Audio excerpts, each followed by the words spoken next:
Hi all, a couple more exercises I'm going to walk through quickly. These deal with the foundational principles. Again, you don't need to memorize terms, but you should understand what they mean and why they're important. My apologies, I've listened to some of these videos. They're maybe not the most exciting thing in the world, so maybe you should be exercising or drinking coffee or petting your dog, but try to keep focused through. I'll try and keep them quick and relevant and moving along. And again, if you're looking at this, I would highly recommend open up the textbook, try exercise BE2.7, and then come back and look at the rest of the video to see how your answers corresponded with what the answer should be. So A, Henday includes the activities of its subsidiaries in its financial statement. What principle matters here?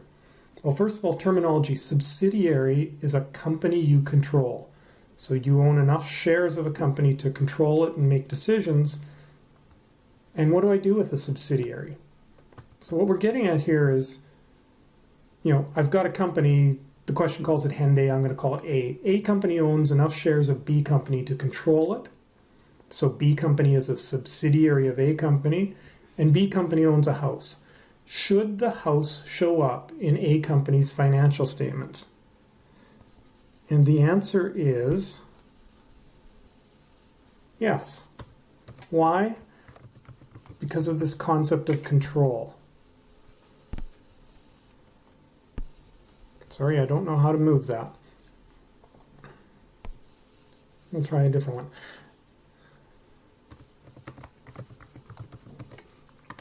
Okay.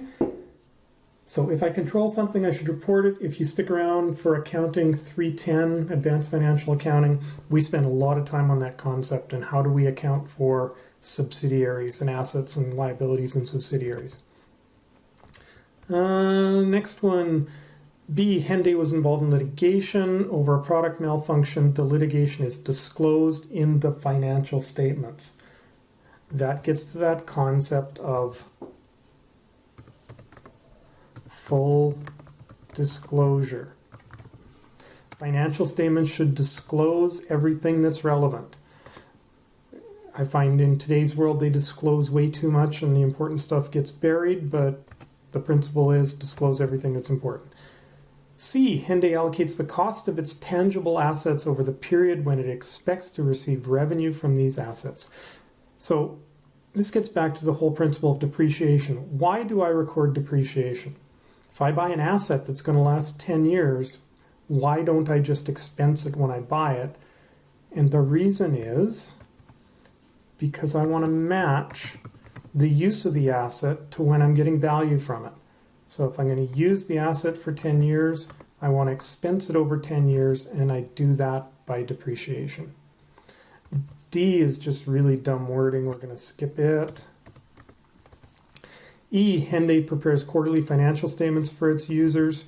If we're looking at qualitative, that would be timeliness. What they're getting at here is this word of periodicity. I need to break my company up into chunks or periods, into months, quarters, years.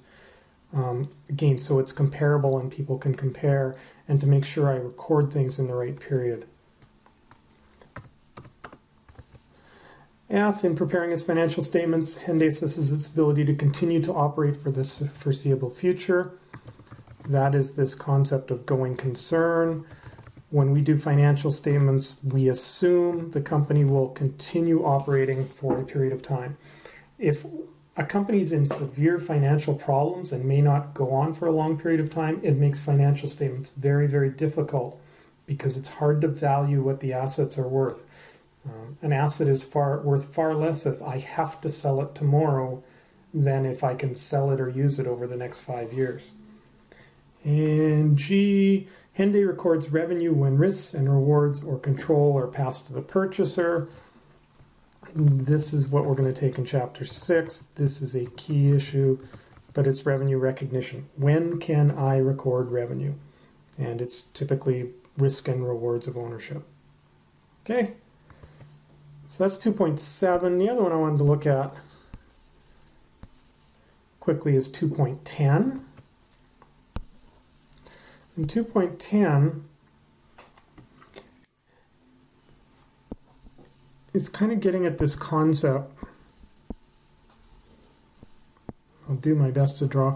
If I use something today, right, I spend money on something I use today, that expenditure is going to be an expense.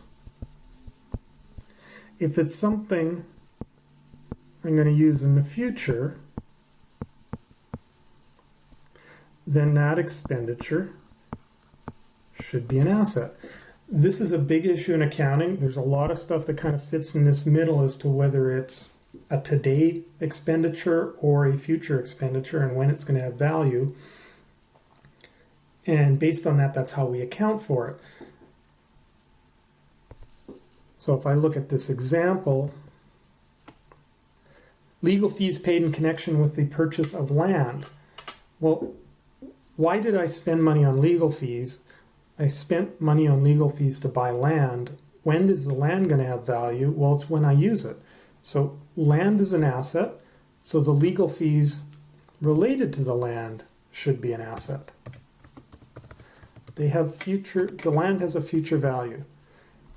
B, Eduardo Inc. paves the driveway leading to the office building at a cost of $21,000. So again, a driveway is something that's going to have future value. It's an asset.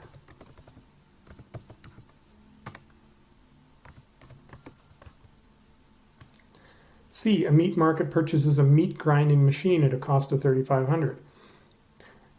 They're not in the business of selling meat grinding machines. Well, that's not really relevant. Meat grinding machine is something they're going to use in the future to operate their business. Again, it's an asset.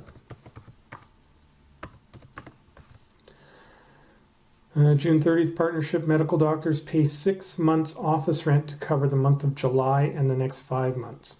So on June 30th, they're paying for 6 months starting in July. If it was June rent, it would be an expense. But it's not June rent. They're paying in June for future months. That's prepaid rent, which is an asset.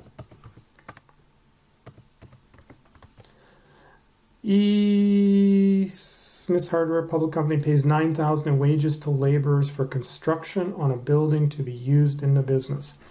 So they have employees, they're laborers, and they're constructing a building. So again, why are they spending this money on wages? They're spending the money on wages for a building, and the building will have future use, so this is an asset as well. If it was employee wages for the people operating in the store, that's a current today expenditure, so it would be an expense. And F, florists pay wages of $2,100 for the month to an employee who serves as a driver. So that driver is working this month, he's helping to generate revenue this month.